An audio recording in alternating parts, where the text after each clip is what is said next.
Bem-vindos ao webinar de Cenários e Futuros. Meu nome é Marta Pimentel, sou da equipe da formação executiva da nova SBE e falo-vos a partir de casa, de uma Lisboa chuvosa hoje. Este webinar está inserido no movimento Roll to Play, onde na Nova acreditamos que todos têm um importante papel a desempenhar nestes tempos de Covid. Faz parte de uma maratona de conhecimento, todos os dias, fechando o dia de trabalho às 18 horas, mesmo para aqueles que estão em home office, às 18 horas, oferecemos uma cápsula de 30 minutos de conhecimentos diversos na área da gestão, para contribuir para a nossa e a vossa plasticidade cerebral. Como é que vamos funcionar? O webinar tem 30 minutos, como eu referi. Vamos ter algumas provocações iniciais com o nosso especialista sobre o tema, seguido da possibilidade de perguntas e respostas. Para fazer essas perguntas e respostas, sugerimos usar a ferramenta de Q&A, que está na barra de ferramentas, na parte inferior da vossa tela, do vosso ecrã. E teremos também a possibilidade de fazer perguntas diretas, 2 perguntas diretas, e para isso será usado o Raise Hand.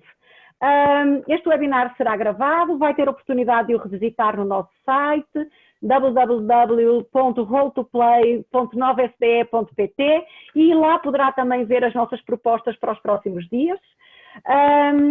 Para falar de cenários e futuros, teremos connosco o nosso especialista no tema, professor convidado da nova SBE e especialista em exploração de futuro e de cenários, o professor António Alvarenga. Na verdade, este é um tema que nos instiga muito na nova hoje.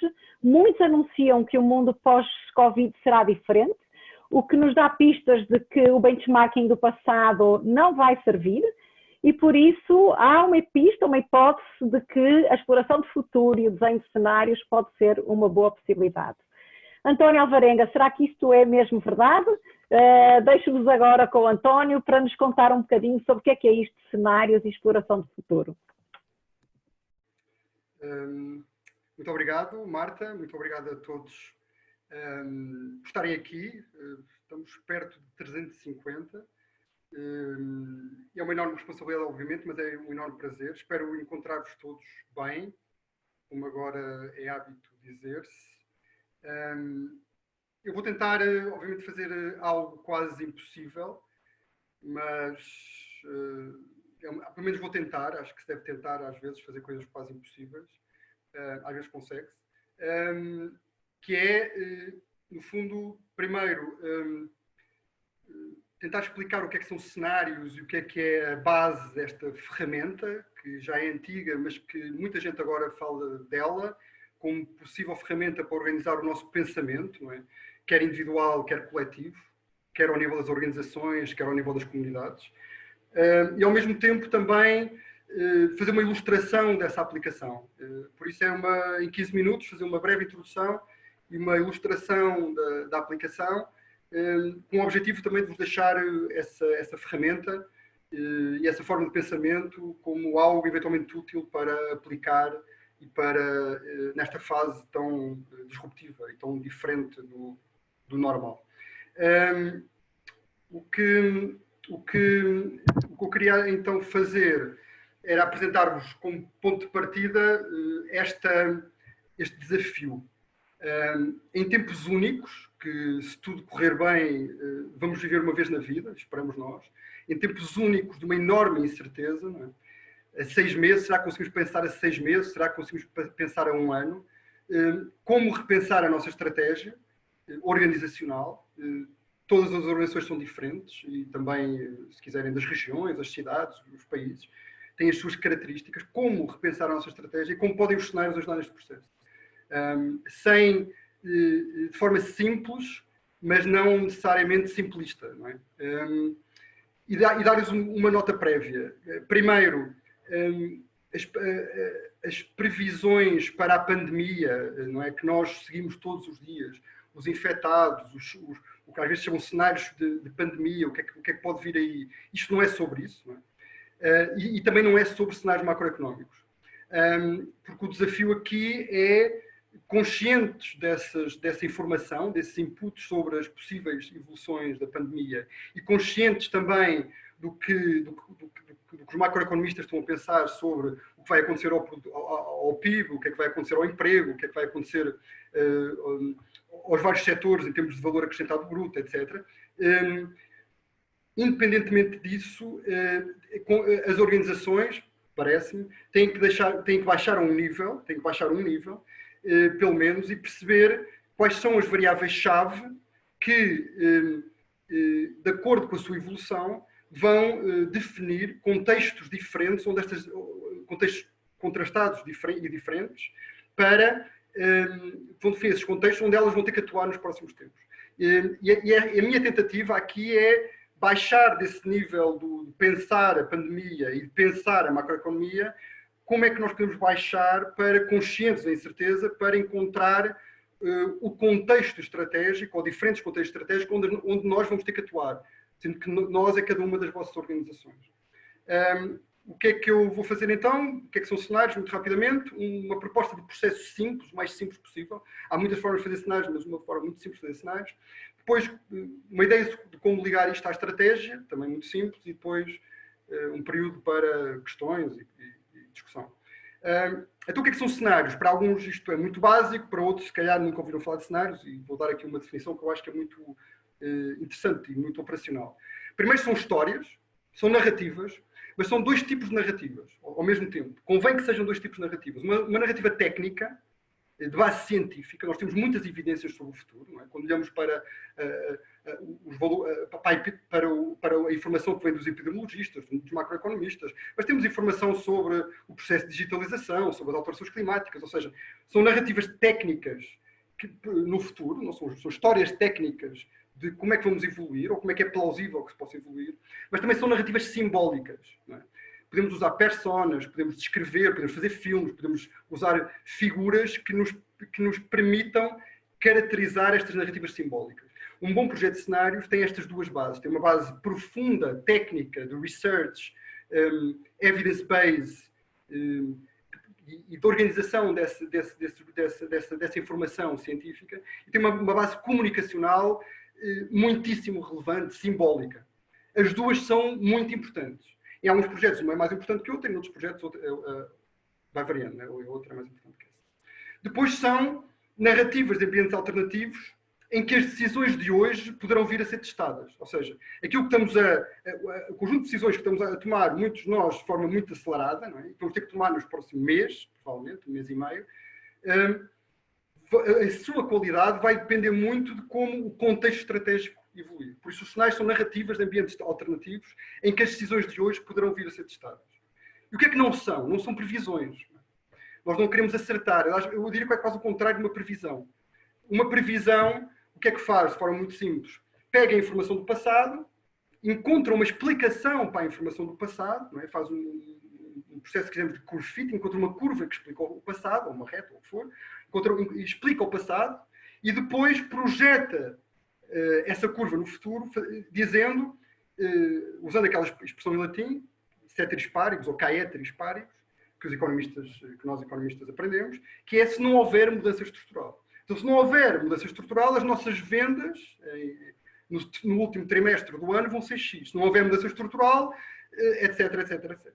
O problema é que ficamos um bocadinho quase insensíveis a essa mudança estrutural. E, especialmente no longo prazo, ou em situações como as atuais, as previsões são um bocadinho perigosas. Então, nós, em cenários, fazemos o contrário. O que nos interessa é exatamente aquilo que pode mudar na estrutura. Quais são as variáveis que podem mudar e nos podem levar para futuros diversos. Depois, não são estratégias. Não é? De uma forma simples, não é? Podemos dizer que os cenários vêm antes da estratégia. Não é? A estratégia, digamos, no fundo, a ideia é perceber que cenários se podem desenvolver no nosso contexto estratégico, como um túnel de vento onde colocamos o nosso automóvel, para testar as características do automóvel, com chuva ou com sol, etc. Os cenários são esse envolvimento, esse contexto. As estratégias é como é que nós atuamos nesse contexto. Claro que há uma ligação muito, muito próxima entre cenários e estratégias, mas os cenários não são estratégias. São futuros alternativos, plausíveis, contrastados e relevantes para o nosso contexto estratégico. Qual é o tal processo? Muito simples, diria, o mais simples possível. Primeiro, ter uma questão, um foco, que possa ser um foco decisional, muito particular, investir em X ou em Y, não é? Ou pode ser um foco mais aberto, o futuro do turismo em Portugal, ou o futuro da União Europeia, ou o futuro das relações Portugal-Espanha. Um foco mais decisional, se quiserem, mais específico, ou um foco mais exploratório, mais aberto. O foco é decisivo porque é uma âncora, não é? Nós vamos à procura de informação, não que seja relevante para o mundo, mas que seja relevante para este foco, que possa ter impacto neste foco. Por isso, a definição do foco é muito importante. E associado ao foco, a outra âncora é o horizonte temporal. E em cenários, o horizonte temporal é sempre o longo prazo. Só que o longo prazo, como vocês viram na questão da Polo, o longo prazo já não é o que era. Não é? O longo prazo não é, novamente, como a economia, ligado aos ciclos económicos, às vezes falamos de longo prazo mais de 5 anos, neste caso o longo prazo depende. Como se compreende, o longo prazo agora está muito curto. A minha proposta é que o longo prazo agora seja entre 6 meses e 1 ano. Eu acho que é o que nós conseguimos, ou que faz sentido pensar em cenários, genericamente. Mas também depende do setor que estamos a falar, da questão que estamos a falar. O longo prazo para pensar as alterações climáticas não é o mesmo longo prazo para pensar o futuro da indústria do gaming. Ou seja, o longo prazo depende não só da conjuntura, neste momento está muito curto, porque há muita incerteza, mas depende também do foco que estamos a tratar. Depois, tendo bem definidos essas duas âncoras, que é o foco e o horizonte temporal, vamos à procura de, que nós chamamos drivers of change, forças de mudança, e fazemos um scanning do nosso contexto estratégico. E vamos organizá-las. Não é? Vamos organizá-las. Vamos distinguir wildcards, vamos identificar wildcards. Esta epidemia é um clássico. No outro dia estava a falar com um amigo que me dizia, lembro-me de trabalhos em que nós, de facto, identificámos isto. Claro que vivê-la é diferente, não é? Mas a epidemia é um clássico, alto impacto, baixa probabilidade. Depois, vamos à procura de pequenos sinais de grandes mudanças. O que é que ainda é ténue, fragmentado, mas que pode significar quer um possível wildcard, quer, por exemplo, uma nova tendência. Vamos identificar megatendências, claro, grandes forças que têm décadas, ou a urbanização, a digitalização, as alterações climáticas, etc. Sustentabilidade. Megatendências, elas podem ser paradas, como nós estamos a ver, mas são bastante difíceis de ser paradas. E também tendências mais próximas do foco, mais específicas, etc. E depois vamos à procura das duas coisas que me parecem podem ser muito interessantes de pensar, particularmente para este modelo e particularmente para pensar cenários a 6 meses ou a 1 ano de forma organizada e simplificada, que são as incertezas cruciais e são os elementos pré-determinados. As incertezas cruciais são o santo graal do foresight e dos cenários. Não é? Grande parte do nosso trabalho é questionar o tal caeteris paribus e ir à procura do que é incerto e que pode ter um grande impacto no problema que estamos a tratar, durante o horizonte temporal definido. Quais são as variáveis que, se forem para um lado ou se forem para o outro, são decisivas, implicam estratégias completamente diferentes, portfólios completamente diferentes, formas de organização diferentes, etc. O que é que faz realmente a diferença? E a ideia é, se trabalharmos muito bem o problema, se estudarmos muito bem o problema, podemos, num determinado momento, estar meio perdidos, ter muitas variáveis, mas depois, se calhar, encontramos as 2 ou 3 ou as 4 que fazem realmente a diferença e que são estas incertezas cruciais. E isso ajuda à clarificação do horizonte estratégico, se quiser. E é muito importante para a liderança, como é hoje. Um outro elemento são o que nós chamamos de elementos pré-determinados, que foram, digamos, muito utilizados e são muito famosos pelo Pierre Wack, que usou na Shell, e são elementos muito interessantes, porque basicamente o elemento pré-determinado tem a ver com um evento, ou um evento que já aconteceu, mas cujas consequências ainda não se expressaram, ainda não se desenvolveram, ou que é quase certo que vai acontecer, tendo em conta a informação que nós temos, e parte dessas consequências são incertas. Nós não temos a noção, sabemos que vai lá estar, mas não sabemos muito bem ainda o que é que aquilo pode significar e que tipo de impacto pode ter. E por isso a minha ideia era, vamos tentar, para cada caso concreto, para cada organização, para cada setor, identificar algumas incertezas cruciais que podem levar para um lado ou para o outro e alguns desses elementos pré-determinados. Depois, claro, a mecânica é relativamente simples. Não é? Se tivermos incertezas cruciais, por exemplo, se temos 2, e se cruzarmos 2 incertezas cruciais, temos 4 cenários, ou seja, em cada quadrante, cada incerteza crucial com 2 hipóteses de evolução, em cada quadrante podemos ter 4 cenários. Deixem-me só tentar muito rapidamente fazer aqui um desenho. Não é? Eu penso um bocado a desenhar, então dá-me algum jeito, espero que consigam ver bem. Então imaginem, por exemplo, uma primeira incerteza crucial. Se calhar ligada àquilo que estamos quase todos a viver, ou todos a viver, que é a ideia do confinamento. Vamos chamar de confinamento. Então uma primeira incerteza crucial ligada ao confinamento. E vamos chamar-lhe uma hipótese para um lado, podemos dizer assim, bom, em setembro já estamos on, já estamos ativos. Em setembro estamos on.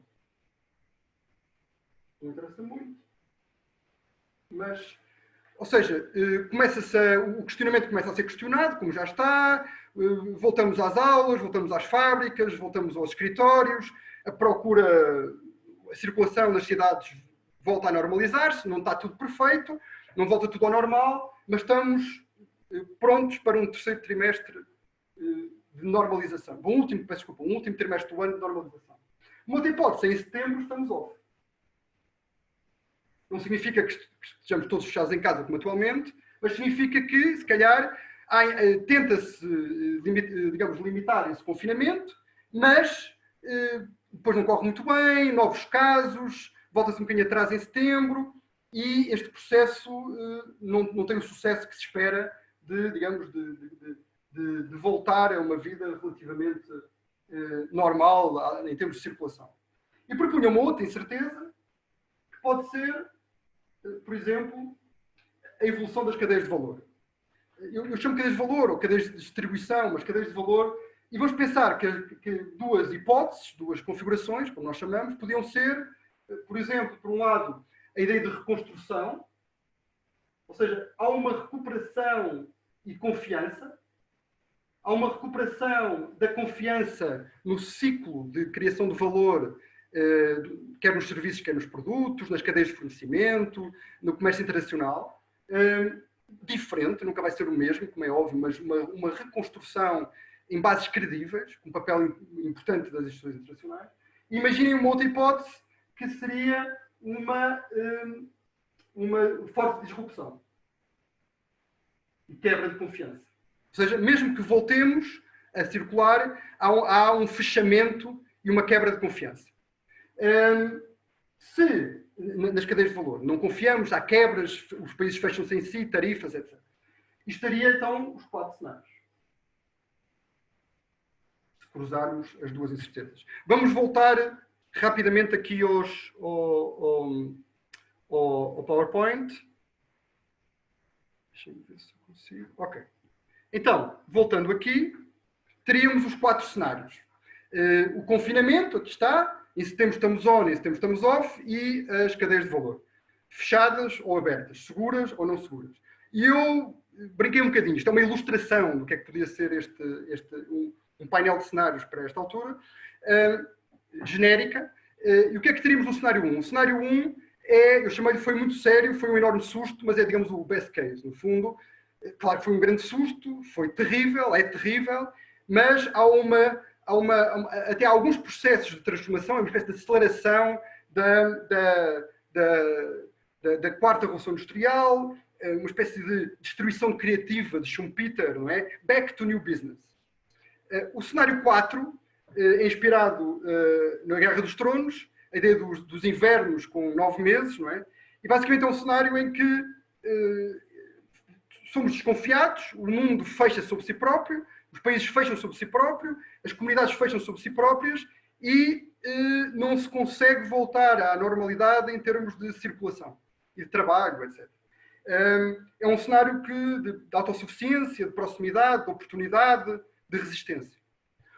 O 2, eu chamei-lhe a carta, não a carta de um filme de Manuel Oliveira chamado A Carta, não esse. Lembro que era um filme dos anos 90, penso eu, com a Brunhosa, com o Pedro Brunhosa e com a Chiara Mastroianni, mas não essa carta, mas a carta da Ursula von der Leyen, que esta carta é muito importante, que ela enviou à Itália, não é? Reconhecendo o falhanço da ação europeia no caso da Itália, e essa carta seria o início, digamos, de uma forte cooperação internacional para fazer face a este mundo em que estamos em confinamento. Seria um cenário de uma nova era do planeamento, empatia das organizações internacionais, não é? Otimista em termos de capacidade de cooperação entre os Estados. E o 3, o último, eu chamo-lhe homens fortes porque é literalmente, é homens fortes que estão a ganhar muito poder com esta crise Estamos a falar de Putin, de Erdogan, de Xi, de Modi, de Orbán, de Trump, não é? E que basicamente é um cenário em que, apesar de abrirmos, apesar de voltarmos ao trabalho em setembro e de haver esta recuperação, este processo foi aproveitado para um questionamento das instituições liberais, se quiserem, e da própria democracia, e para uma concentração de poder fortíssima. Por isso é um cenário de capitalismo de Estado, basicamente. Okay? Conflitual, que já havia sinais antes, não é? Já tínhamos esses sinais antes. E é isto, ou seja, a minha proposta depois, quer dizer, estes não são os cenários que eu proponho que usem. O que eu proponho é que encontrem as vossas incidências cruciais, coloquem lá elementos pré-determinados, como o digital, a crise económica, o fortalecimento do Estado, e que encontrem os vossos cenários, caracterizem os vossos ambientes e depois o liguem à estratégia, através de implicações e opções, sobre o que mudar, do tipo de portfólio que precisamos de competências, mas também portfólio de investimento em cada cenário, ligar a diferentes oportunidades e ameaças, ligar a como transformar o nosso negócio, etc. etc. E era isto que eu queria partilhar convosco. Espero ter cumprido, ter estado mais ou menos dentro do tempo e, obviamente, se só vai tempo, estou disposto para responder a perguntas. António, super obrigado. Foi super interessante a sua participação. Nós temos já aqui uma pergunta no Q&A. Eu vou apenas lembrar de que vamos responder às perguntas que estão em Q&A e vamos dar a possibilidade de 2 pessoas fazerem a sua pergunta diretamente. Para fazer as perguntas diretamente, por favor, coloquem o Raise Hand, que será atribuída à vez. Mas para começar a aquecer sobre as questões, António, a primeira que nos coloca é a Viviane Teixeira, que pergunta se o approach mais eficaz para estudar os cenários são com base em informações de qual fase temporal, de curto, de médio ou de longo prazo, e com que frequência devemos rever estes cenários? Ok. A primeira pergunta, Marta, é se o tipo de informação que utilizamos, não é? Exatamente. Com a base de informação, usamos informações mais de curto prazo, longo prazo? Ou... Nós dizemos, quer dizer, não há bem uma base científica, mas dizemos que temos que olhar para trás, quando olhar para trás, não é? Os factos estão todos no passado, embora existam informações sobre o futuro, como é óbvio, não é? Mas os factos estão no passado, mas temos que olhar para trás, quanto mais queremos olhar para a frente, mais para trás temos que olhar. Claro que nesta fase em que aquilo que era permanente está a ser questionado, não é? Modelos de organização do Estado, modelos de organização da economia, podem ser questionados neste momento. Por isso, digamos, aquilo que podíamos dizer que nós acharíamos que ia estar nos próximos anos, nos próximos 2 anos, nos próximos 3 anos, já pode ter aumentado provavelmente o nível de incerteza. O tipo de informação, o tipo de horizonte temporal da informação que vamos tentar mobilizar depende também do horizonte temporal que nós escolhemos para o nosso exercício. Ou seja, o que é chave é definir bem qual é o horizonte temporal que se adequa ao nosso problema específico e à fase histórica específica. Porque é a partir daí que conseguimos perceber se determinada informação é relevante ou não para aquele horizonte temporal. Se estamos a trabalhar 5 anos, o tipo de informação que mobilizamos é muito diferente do tipo de informação que mobilizamos se estamos a trabalhar 50 anos, como é óbvio. A segunda pergunta, Marta, lembra-me, por favor. A segunda pergunta diz respeito é com a frequência. De quanto em quanto tempo é que a gente deve lidar com esses cenários? Em condições normais, o que acontece, lato sensu, né? Há um primeiro esforço grande de construir uma abordagem. Estou a falar de uma organização típica. Há um esforço inicial de construção de um conjunto de cenários relevantes para a nossa organização. E depois há uma atualização, que pode ser anual, semestral, bianual. Há um reolhar para esses cenários. É óbvio que quem faz cenários regularmente, como algumas organizações portuguesas o fazem, e internacionais, neste momento estão todos a olhar para os cenários que tinham e estão a atualizá-los. Ou se não estão, deviam estar, como é óbvio. Por isso depende também do nível de mudança. Os cenários também nos têm uma vantagem muito grande, que é, torna-se óbvio quando já estão desatualizados, não é? E quando temos que os atualizar. Boa. António, antes de passar a mão ao Luís Cardoso, que está aqui para fazer uma pergunta em direto, eu queria só lhe fazer aqui outra pergunta que me parece super crucial, que tem a ver como é que se identificam aquelas que são as incertezas relevantes. Como é que a gente sabe que o isolamento é que é a melhor variável para o nosso negócio? Talvez esta seja um bom exemplo. A forma operacional de responder a isso é os cenários são, eu costumo dizer que é um artesanato, né? Em inglês diz um craft. E é um artesanato porque tem metodologia, tem ciência, mas depois também tem aspectos quase de intuitivos e de arte, se quiser, associados. Para encontrarmos essas incertezas, há critérios objetivos. Primeiro, tem que ter um elevado nível de incerteza, ou seja, tem que ser plausível que possam ir em direções contrastadas. Não pode haver não são tendenciais, tanto podem ir para um lado como podem ir para o outro, no nosso horizonte temporal. E segundo, tem que ser muito relevantes para o foco. Não é? Tem que ter um impacto dramático, se possível, levam o nosso foco para direções completamente diferentes. E se possível, têm que ser suficientemente independentes, ou seja, não se devem condicionar de forma dramática uma à outra. E estes são os 3 critérios de referência para estarem no back of our mind, para ir à procura das incertezas cruciais. Claro que depois estes critérios são muito importantes ser aplicados, mas depois às vezes podemos relaxá-los um bocadinho se achamos que encontramos incertezas muito relevantes. Obrigado. Vamos ao Luís Cardoso, que levantou aqui a mão para... Vamos dar voz ao Luís. Luís, boa tarde. Muito boa tarde. Antes de mais, muito obrigado pela oportunidade. Muito obrigado, professor Alvarenga, por uma super interessante explanação que nos fez aqui. A minha questão é bastante concreta. Claramente, isto está muito virado para a estratégia e nós nas várias organizações temos utilizado a questão dos cenários para a estratégia. Ou melhor, primeiro pensamos na estratégia e depois fazemos os cenários para ver se coincidem. Nós agora temos estado, também em virtude do que se está a passar, a rever outro tema que também queria a sua opinião, que tem a ver com os planos de continuidade de negócio, os Business Continuity Plans, não é? De facto, esta questão dos cenários também se coloca aí. Obviamente que eu acho que, portanto, o que fazemos é basicamente um assessment, probabilidade, severidade, e eu acho que em nenhum Business Continuity Plan, eu já vi algumas dezenas, tinha alguma vez visto a questão de uma pandemia. Pronto, aqui está uma variável que desconhecíamos completamente. A minha questão vai, quer para uns, quer para outros, pelo menos nos Business Continuity Plans, sempre se referiu a necessidade de se fazer exercícios. Obviamente que o exercício nunca é real, nunca corresponde 100% à realidade. Num Business Continuity Plan até é mais fácil de o fazer, mas como é que nós podemos fazer esta abordagem também em estratégia? E se é que isto faz sentido, como é que faz sentido fazer estas simulações à medida que vamos conhecendo nova informação também? Muito obrigado, Luís, pela pergunta. É fantástica. À partida, sim, faz todo sentido. Há uma ligação muito próxima, como se percebe, muito intuitiva, entre aquilo que eu estive a dizer e os planos de continuidade. E os planos de continuidade, na minha opinião,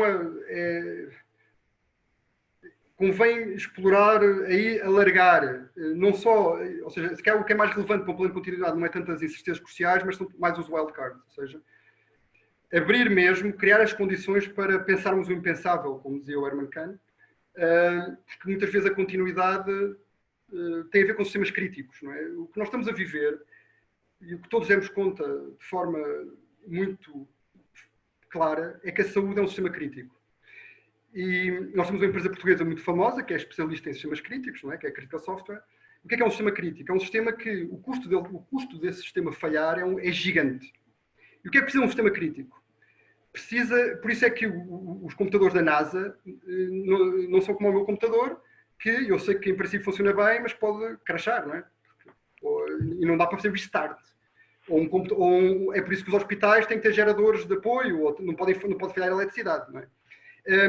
Um sistema crítico precisa de redundância.